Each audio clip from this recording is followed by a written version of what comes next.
Hello and welcome to Two Wizards and a Mic, where a couple of really old people still play the game. And, well, we like it, so bully to you. uh, my name is Shane, and to my other side. I am Andrew. To my other side? What does that even mean? Sure. Sure. So today, we're going to be talking about rules, but before we do that, there is a rule that we have an update on what is going on with the latest Kickstarter. All right. So, Monsters of Feyland 2, this book right on my right shoulder there. The books, the printed books, the softcover and hardcovers, are being mailed out to the Kickstarter backers. Nice. So, most of the people in North America should get them in the next 3 to 4 weeks or so. And in the UK, maybe 2 or 3 weeks, because actually there's a printer that we use in the UK, and then other places will be a bit longer, depending on how quickly we move through this. Excellent. And the print on demand version, so the public can get this version of a printed book, that'll be open probably next week at the latest, maybe even Friday. And the new Kickstarter, I was just telling Shane, the art is starting to come in. So we're hoping to launch that. It looks like it's going to be early to mid March next month. So yeah, we have to get the art done for that. The layout is for the most part done. Then we have to get some promo material ready for the Kickstarter, including a video. So, and then it takes about a week or so to be accepted by Kickstarter. So hopefully that'll be early to mid March. So the Kickstarter is rolling along. One's being sent out, and the other one's almost ready to launch. You're like a machine now. You it's like as soon as one is done, the next one is already halfway done and is going out the door pretty soon after that. That is pretty damn cool. And of Well, course, it is a skill that, has been honed over 4 or 5 years now, I think. yeah. Well, I just looked. This new one that's going to launch. That's our 10th. I can't believe it. And oh my lord. Okay. Yeah. Props. Everyone, clapping please, because everything that he produces can of course be purchased over here at Cawood Publishing, worldofmere.com. I was trying to get really deep there, but it's later in the day. What can you do? But so this week we are talking about rules. 5e as a game is it's been around long enough. Previous editions taught 5e how to behave, how Mhm. 5e could improve. So we're basically playing with the most balanced, the most refined, beaten the rules have been beaten to death to make sure they're behaving, and and it's pretty damn smooth when you're playing a game. However, there are some rules that people don't necessarily use. They can skip them, they can modify them, which is encouraged by Wizards of the Coast. It says in the book, these are guidelines. You could do a few things here and there. But of course, we like to follow the rules to play to have the best experience possible. But we've got some rules that mostly we agree on, and some that we slightly don't. Uh, but there you go. The first rule, what is it? All right. Yeah, I think overall, um, as you said, the game is very efficient. It's a really well balanced system for the most part. I think to make it more challenging and fun, you really need to make sure the monsters are tough. So I would usually use their hit. I would usually have their hit points at the average, like they do in the monster books or our monster books, or higher. Mm. And I would get rid of all the really most of the low level encounters. And I would make sure that because PCs in fifth edition are pretty strong once they get to even third and fifth level, they're decent. So I would always try to make the game challenging and Yeah. And so that's one overall change I would make.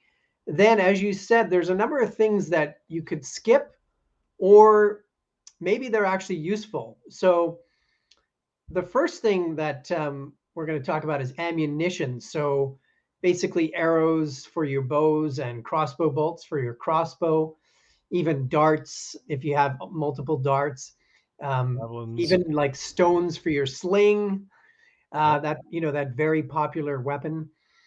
Um, and in the game, you should be only using this ammunition you have. So Yeah. I would actually keep this rule because I like the realistic element of it. What I would change is that I have the players track it, and I hope with the honor system that they do Yeah. that. And I think it makes it fun that you need to make sure that you've got the right supplies, and um, I think that's really at the beginnings of the game, and with dungeons and dungeon crawling, you really had to make sure how you were using your resources. So resource management is really a fun part of the game, I think. So I would keep this one. I agree on this one because I think that it is far too easy for players who are, most players are reasonable at tracking, ammunition for different weapons that they have, the ranged weapons and whatnot. Um, but I find sometimes you might actually forget in the heat of the moment where, uh, say for example, like the DM says, "Oh hey, the creature is currently having, it looks really beat up. It's bleeding or it's lost an arm or whatever it might be." And in the heat of the moment, you're like, "Oh, I'm gonna finish it off." And then 20 minutes later, you're looking at your character sheet, going, "Oh, I didn't actually have an arrow. I'd run out." Which thankfully, at least to my knowledge, has rarely happened. But the fact that you actually have to remember how many things you have, but not necessarily just that. It also plays, at least in my mind, it also plays into encumbrance, which we're going to talk about a bit later on, where it's like, oh, I've got 520 arrows.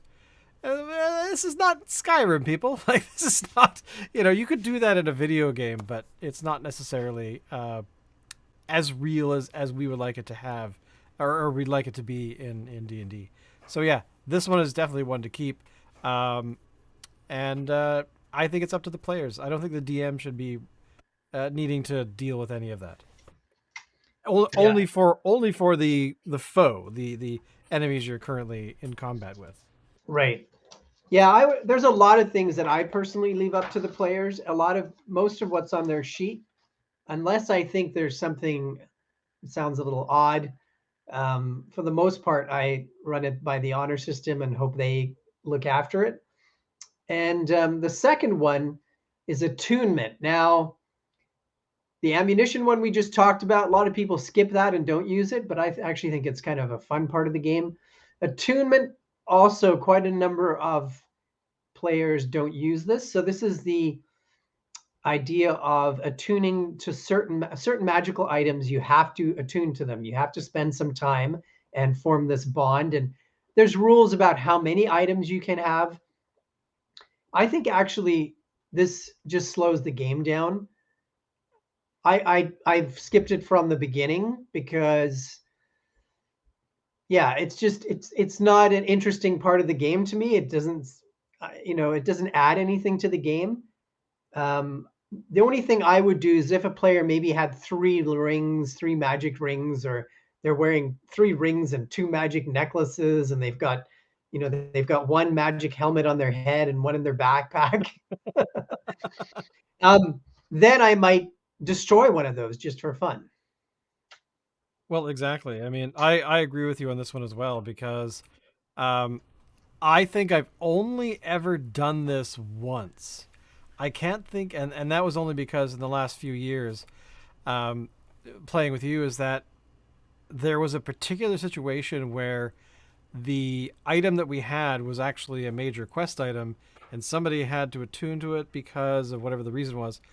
Um, but that definitely, uh, it's one of those things that's great for storytelling, not so great for player, experience. So yeah, I'm a skip on this one. I think this could actually be used, like I said, for something that's really important. That you have to do this one thing to complete this quest, and if you don't do that thing because you ignore it, there's only so many times a DM can drop hints of what players should be doing. So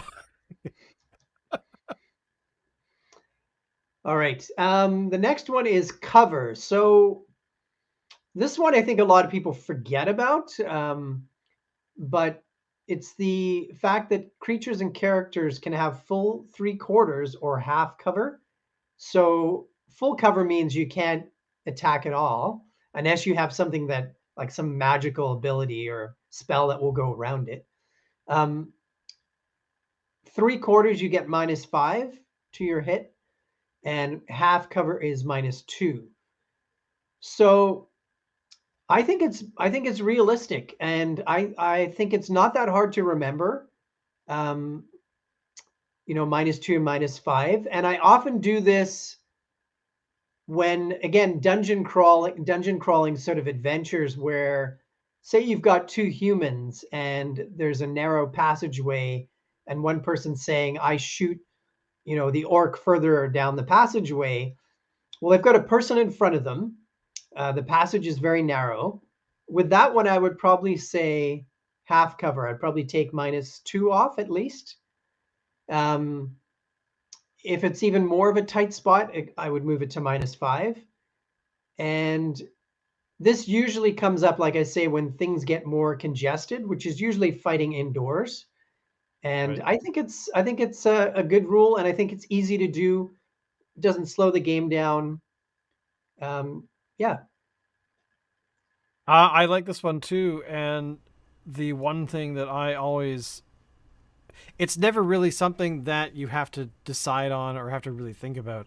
I find that in gameplay, if you're in an environment where there's trees or rocks or you're in a dungeon or whatever, or a cave, it just happens normally. Like people say, I'm going to get Mhm. behind that thing because it's either visible on a map or it's been described well enough where it's like you're in a low lying valley. You have trees to your left, rocks to your right, and I find that as a player, if I feel like I need to, then I'll say I'm gonna go hide behind that rock. But yeah, this is one of those rules that is important to have because um, you're not going to hide behind a tree that's this wide. You're going to hide behind one that's 5 feet wide. Mhm. So those kinds of things, and especially we are constantly in your games finding ourselves in narrow places where somebody wants to lob an arrow or a firebolt or something, and it's like, Mhm. well, sure, you could totally do that if you could see the thing you want to hit. Well, Mhm. how much can I see? Oh, this much of the shoulder. It's like, oh, okay, great. You've now killed the person in front of you. Oh, and he was in your party. So congratulations. So yeah, important to have and important to recognize. Yeah, I think it's very useful for the wizard in the party too, or anyone who doesn't have a good armor class. I think a lot of times you end up hiding behind something if you can. So that's another reason I think to have it, and it That's a good keeps the point. game more realistic, I think. The next rule, and this one has always been a debate from kind of the beginnings of Dungeons and Dragons, and this is encumbrance. So there's two general rules in the player's handbook, the regular one and then a variant rule. We use the variant rule, which makes it more challenging. And again, for realism, I think it adds to the game. For resource management, doing it properly, being more organized, knowing that you're going to have to get to a store to buy rope or your arrows or whatever you need, and how much can you carry. Maybe you give extra weight over to the fighter. The wizard can't carry very much probably. And once again, I have the players track it. This one I do check on once in a while to make sure things are being followed. Um, because treasure is also one of the big issues with fifth edition, trying to get lug that all out. Yeah. Um, it's different than in first edition when you'd find a treasure chest with 20,000 gold and somehow you would get that out of the dungeon. And a lot of that was because the only way you gained levels was paying for it by gold.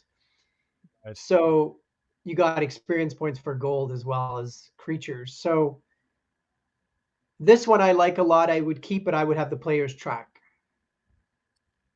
I like this one as well. I mean, I've always liked the encumbrance rule because as a kid it was kind of a challenge because you wanted to pick something up and put it in your pocket, but you couldn't. Hmm. Like the 20,000 gold. I know that our games, a couple of them, not every single adventure, but we've had a bag of holding generally. And if there's something that we can put in the bag of holding, then we will. And we've got a lot of stuff in the bag of holding. Hmm. Imagine if we lost that. Oh, geez. I should have said that out loud. But anyway, but yeah, I mean, there's definitely things like the ammunition. You're not going to be carrying 800 weapons like a video game. Like it's just not going to be a thing. And yeah, it's important because it keeps,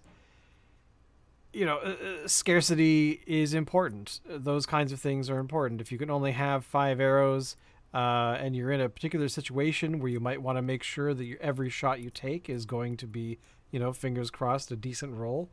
It just adds to the challenge. And again, when there's challenge happening, it adds to the fun and the creativity in my mind. So Yeah, encumbrance, totally. keep it.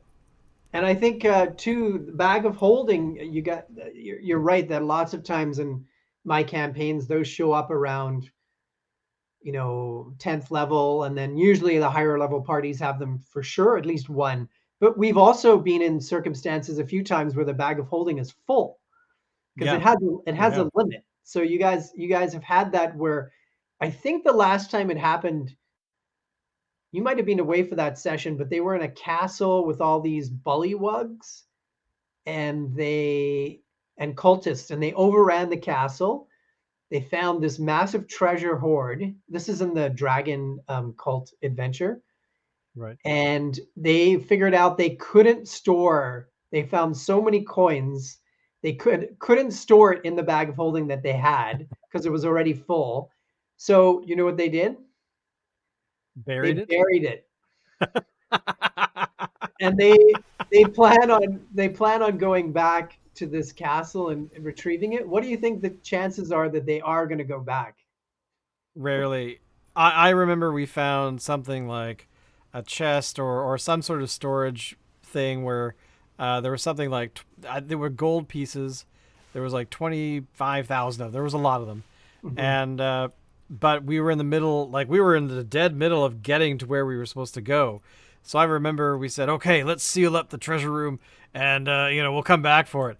And I think we went back once to kind of put something else there, and then I seem to recall there was a cave in or the dungeon collapsed or something collapsed and we couldn't get back.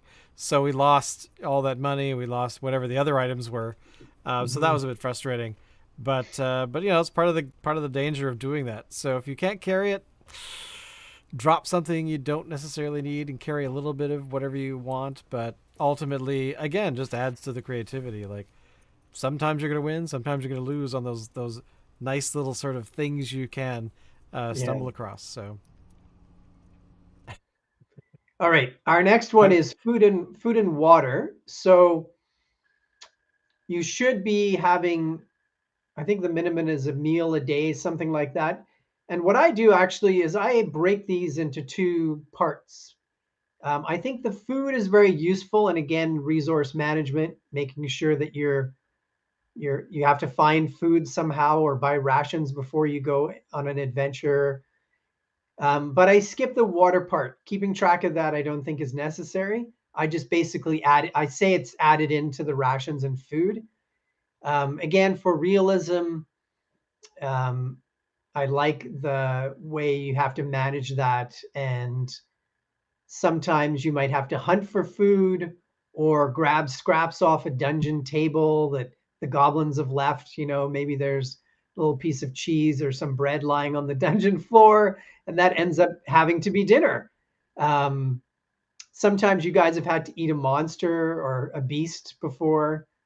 yep. So I like it. I would keep it for sure. I would keep this one as well because this is, well, the first thing when I saw your notes, I thought, oh, right, water. I don't remember having my character ever drink water in the Yeah. entire history of me playing the game. Because I'd say probably 90% of the meals are rations. So I just assumed there was, something like water in there. But yeah, it's important to have this kind of stuff because if you run out of food and suddenly you're suffering from malnutrition or you're dehydrated, then yeah, I mean, those kinds of things can play into the adventure itself. I don't think that there's going to be nothing like this is going to really hurt the adventure. It's going to maybe hurt the player characters. But, I mean, what if you run across a character who is starving?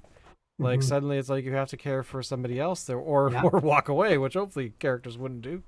But yeah, so these kinds of elements they're important to the game, and you don't have to be incredibly militaristic about it because naturally you got to eat, especially when you're playing the game and eating snacks at the same time. It's like your Yeah. characters have to eat too. So Yeah. And it's a good you one. make a good point too. The NPC companions or your hirelings, you've got to make sure that they're fed as well. So that's another good challenge. Exactly. Interaction with items. So as part of your action, when you move, you can actually interact with environment with items in the environment. A lot of people don't know about this rule, including a lot of players. Um, I did not know this was a thing. I read it and yeah, I'm like, huh? yeah. So I'll give you an example of things that you can do as part of your movement. This doesn't cost you an action at all. So, for example, drawing or sheathing a sword. So I would say this is why I never worry about switching between weapons or we'll talk later too about spell casting.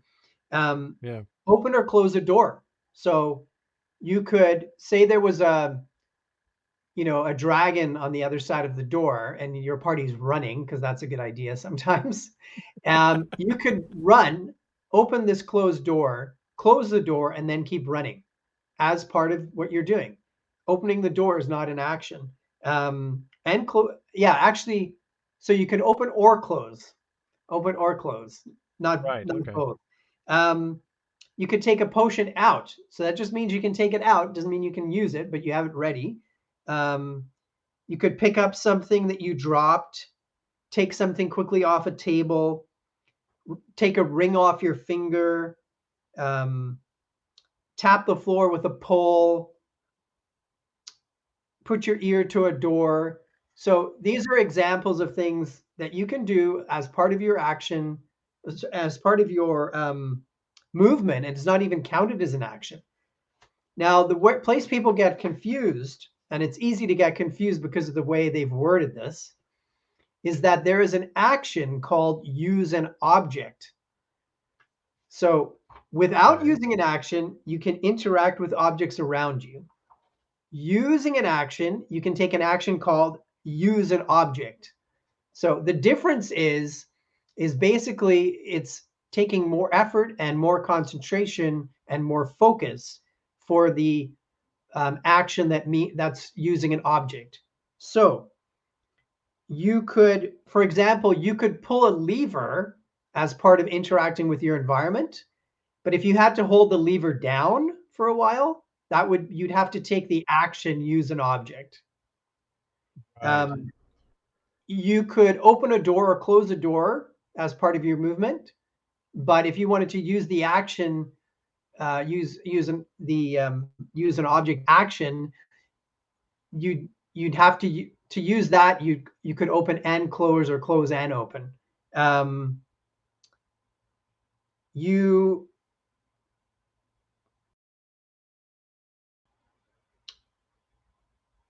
Yeah, so an object you normally interact with an object while doing something else, such as when you draw a sword as part of an attack. When an object requires your action for you to use it, then you take the use an object action. It's also useful when you want to interact with more than one object on your turn. So here again, This version of it is an action. It takes more concentration. It's something that involves more effort. Whereas the other version is just something you're doing quickly, but it doesn't take an action. That's basically the difference. Yeah, I mean And this rule works. I mean it yeah, we do this all the time when playing. We're doing those kinds of things without really thinking about them. I'm going to go yeah, through that door and turn around and shoot back or whatever. And it's never really been a huge rule to think about. You don't have to think about it. It just is a thing. So, hmm, um, but then you could also, of course, use that rule to do something interesting. So, I'm gonna hit that lever once, and then I'm gonna back up or something. yeah, Something really, really simple. Uh, it's a great rule. It needs to. Yeah, this is definitely something to keep. Like yeah. It's good. It's this is not a something good garbage to rule. remind players, especially new players. They actually have it on the back of one of the Dungeon Master screens, and yeah, it's a good rule to remember. It's also useful for the Dungeon Master to remember things that the NPCs and monsters can do. Yeah, exactly. It works both ways. All right, here the next rule is spell casting with semantics. So most spells or many spells have semantic component. Most have verbal components. Quite a few have material components. So the semantic one enables the caster to have a free hand to use their components there for a spell or to do a motion with their arm or their hand. Um, I actually would skip this, and I do, because it would become very complicated, in my opinion, for me to keep track of, oh, does that wizard have their staff out right now? Oh, does that wizard, you know, what are they using their hands for at the moment? Maybe they're holding something and they can't, that you could again you could interact with an object in your environment and put that down. Um, but if it takes more effort, that would become a use an action use an object action, and then you wouldn't be able to cast a spell. So for me, it's one of those things I would skip, and just to me, it just helps the game move quicker, faster, and it doesn't really add to the game from my perspective. Well, for me, I suggested keeping this rule.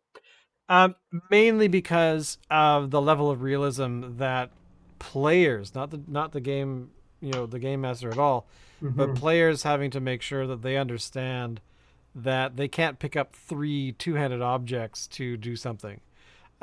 That the if the spellcaster has a wand and has a staff, in theory you could hold those in each hand, but Hmm. perhaps there's something about one of those items that needs you to do something else, like maybe you have to tap it or hit it on the floor or something, or you have to have it by both hands. So it's things like that that I find add to the complexity where, uh, because I think of when rules like this get skipped over, sometimes that can give it an unfair advantage to the players over whatever the creatures are that you're encountering. Um, but you're right. I mean, that's the other thing. It would drag the game down if every single action had to evaluate that every single time, because I think we're pretty good at going, I'm going to do this, I'm going to do that, and then it usually will follow some logic where you're not going to have, I'm going to pick up that huge log and hoist it over my head, and then I'm going to pick up the bow and I'm going to shoot 5 arrows. Like that's just not going to happen most of the time. Right. And especially if a player tries to do that, the DM goes, no, I don't think you can do that, especially when you're upside down in a net, those kinds of things where, Hmm. uh, but again, I say keep the rule mainly because you could use it for interesting things, but most of the time, I think just naturally people would ignore a rule like this because we're not crazy. We're not going to cheat every single round. So, yeah, it's just one of those things. I mean, it's kind of like the spell components that we'll be talking about in a little bit. Right. Yeah, and even though I would skip it from my perspective, if I've had players, one in particular I can remember, who likes to use it. So in that case, I don't mind because it's easy for me. They're taking care of it. Um, Exactly.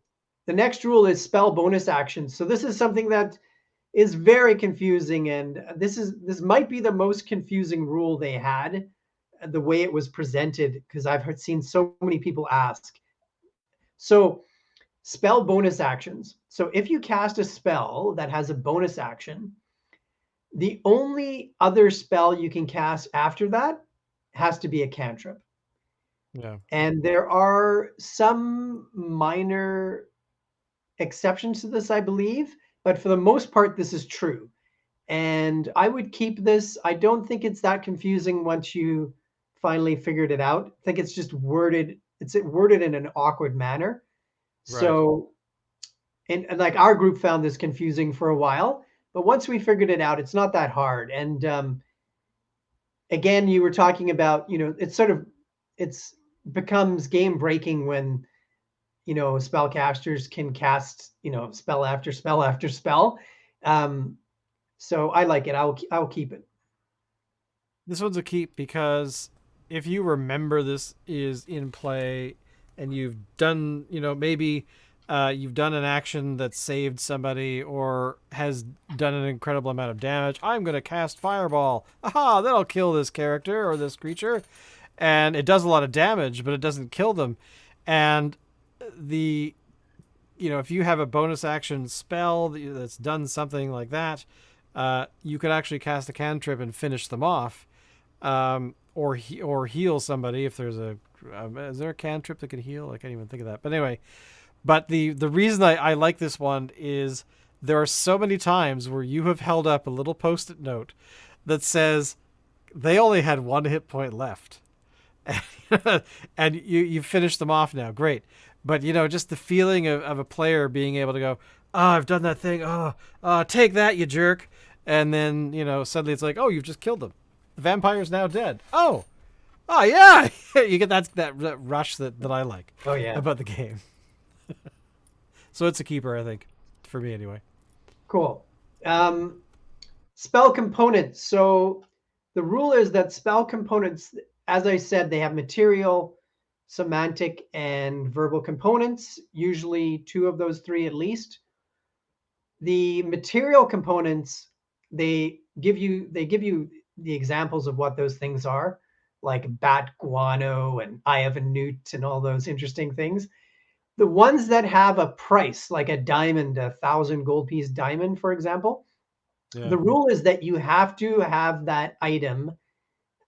It's not just part of what's in your component pouch. The other items, when you buy a component pouch, it's just automatically assumed it's going to be in there.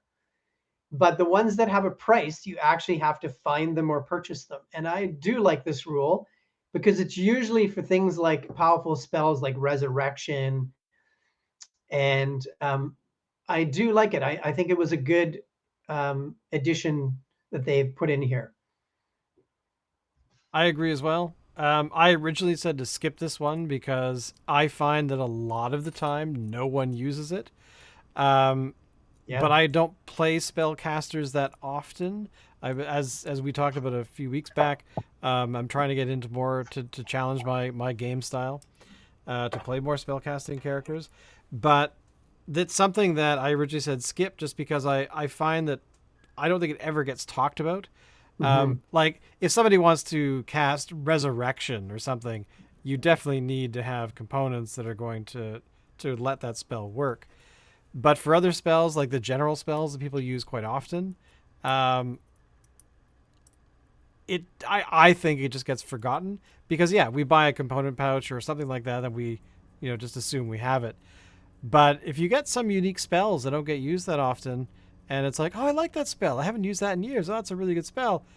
Did you pay attention to what the components were? Probably not.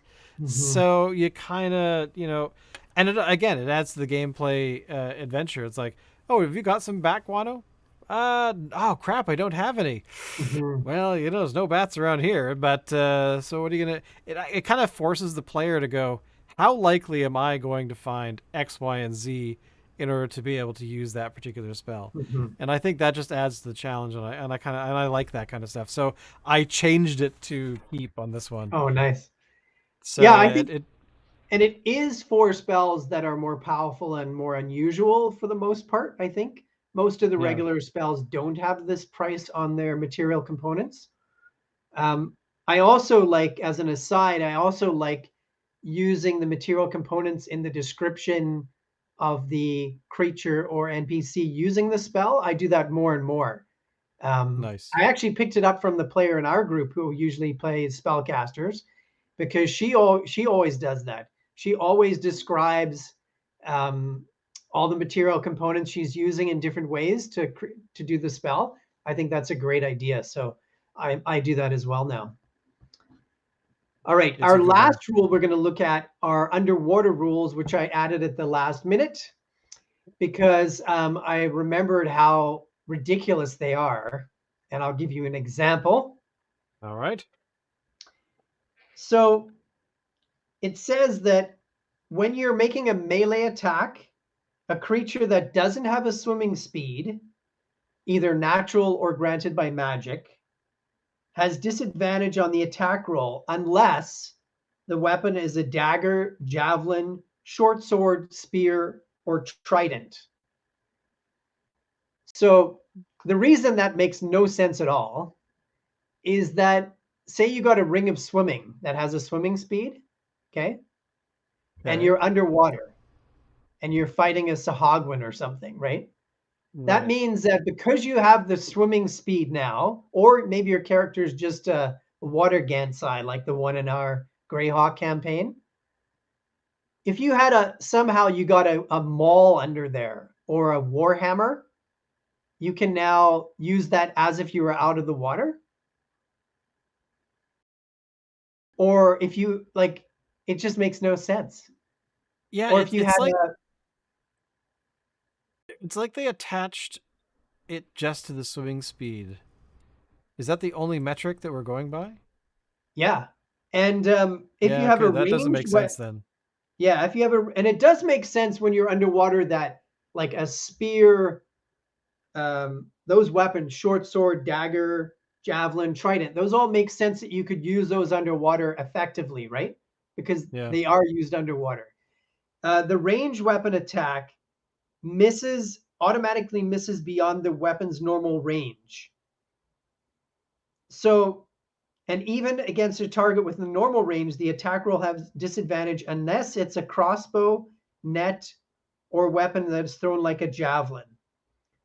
So that makes a little bit more sense, but it's still saying you can shoot an arrow with a bow underwater, which Yeah, no, that wouldn't you work at can't. all. You can't do. A crossbow, yeah, certain kind of crossbows can work, right? Those are, I mean, that's what some of those shark guns are like. I mean, I'm from shark territory in Cape Town. Yeah.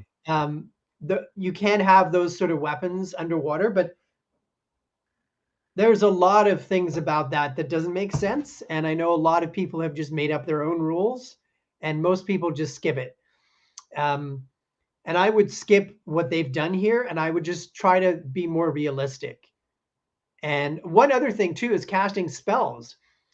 In the past, I've let casters cast spells underwater, but I believe the actual rule is that you can cast one spell, because you can open your mouth one time.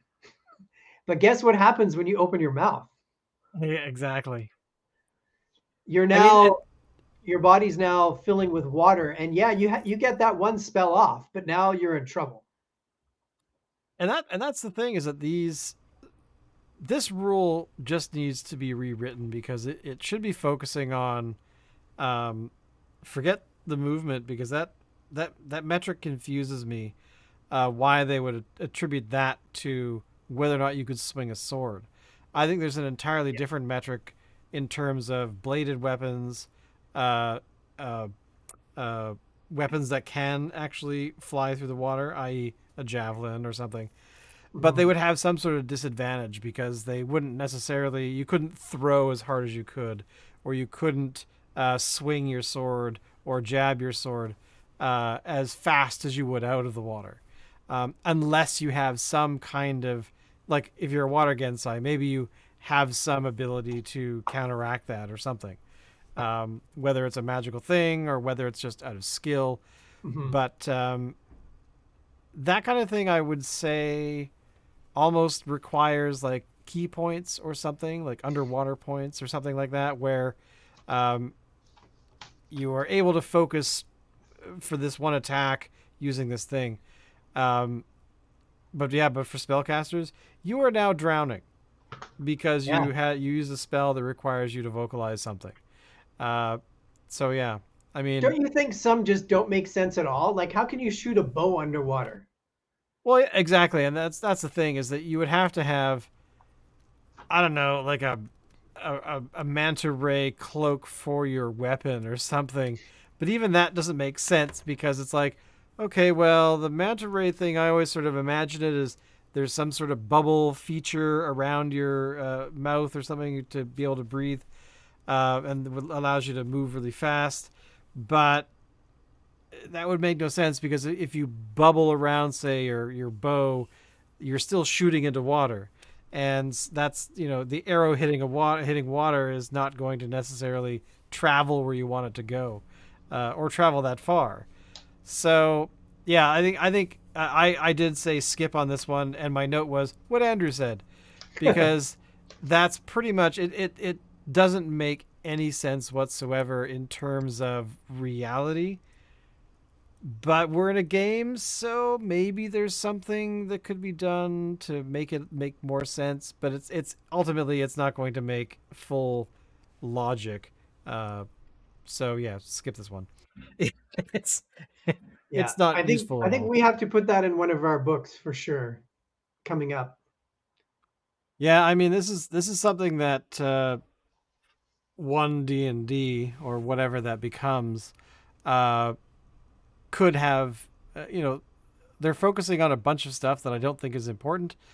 Stuff like this, if you're a player and you're like, I'm gonna launch a fireball underwater, and you're like, Yeah. how? Yeah, So you're right. Skip about changing race, the name race to something else just because of yeah, some political bent or virtue signaling. And here's a real rule that needs to get changed. yeah, because this one actually could be quite a sizable rule as well, because there's so many things that are just popping into my mind. Well, what about that? And what about, oh, hey, yeah, fire-based things. Like if you're like a fire Gensai and you're swimming Yeah. underwater, what kind of disadvantages are you gonna have? Um, I'm sorry, you can't shoot firebolt under your cantrip because you're underwater. But what am I gonna Yeah, they do? do I have don't know. Get a dagger? yeah, they do have one last sentence there they add about fire. It says creatures and objects that are fully immersed in water have resistance to fire damage. So, Oh, even better. I mean, yeah, little tidbits like that are actually kind of important.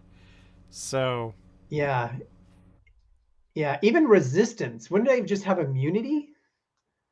well, you see, that's the thing, is that I said fireball earlier, but Hmm. I'm thinking about it now, going, even if you could shoot a fireball underwater, like, how far would it get? And if it exploded, would it actually explode? Like, what is the mechanism for a fireball to create that Hmm. blast to, which people love so much? It's like, I'm going to cast fireball. And it does a lot of Yeah, damage. But underwater, is it just going to be like this little fizzle and then nothing yeah, happens? Or will something actually fly through the water and, I don't know, maybe have some sort of concussive quality to it or something?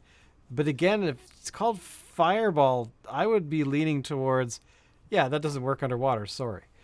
yeah. Or you could do something. This sort of reminds me of what Chris Perkins. He has actually a good rule, I think, for water, where people asked him what happens with falling damage into water, and I'm pretty sure it's Chris Perkins who said he just takes half the damage. So if they land in water, it's only half the damage as. But I think that also would depend on how high you're falling from, because That's sort of what I you would hit think. water from a great height, it's not a good thing.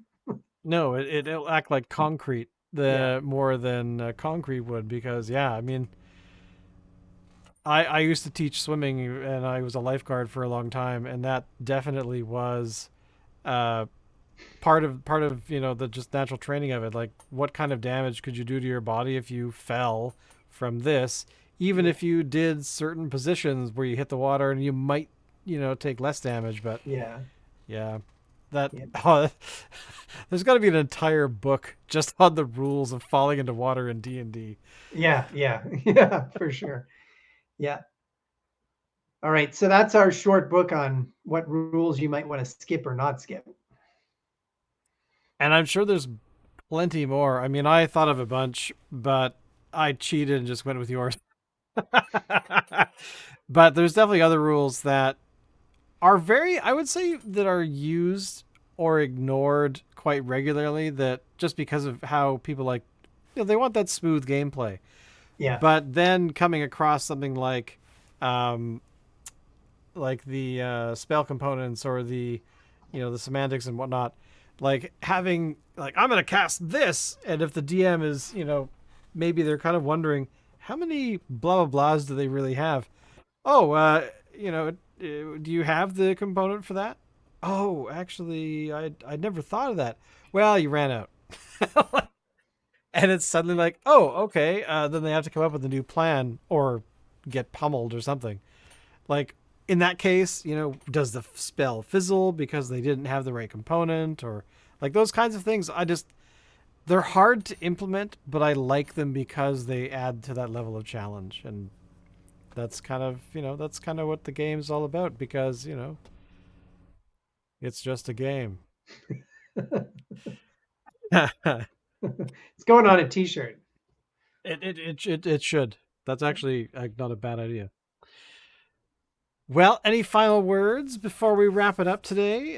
Is there any last moment, a few thoughts about the Kickstarter maybe you forgot, or Um, Not really. I should say, the other thing that we're not only working on, we're getting out the current Kickstarter, we're getting the next Kickstarter ready to go, and hopefully, like I said, about probably a month or so. We're also working on two other Kickstarters, which we hope to do this year, probably in June and October, depending on how cool? things go. And yeah, I've been talking to the artist about another series of books we might be starting. And we have the World of Mir book too, we'd like to do, which is an update on the books we've already done for that world, but putting Nice, all 9 continents in one book. very So cool. yeah, so there's lots to do. That's going to be a huge job. Yeah, yeah. Because I know there's continents that we've been to that I don't think you've actually, done a full book on yet, That's if I true. remember correctly. Yes, that's true. Yes. Well, thank you everybody for watching. Thank you everybody for listening. All of the stuff will be down there in the doobly doo. We love doing this, and we're seeing some numbers going up, which is kind of nice. Makes us feel better about things, because this is hard work, hours of preparation every week that he does. But we'll see you all next week. Thank you everybody, and bye for now. Later.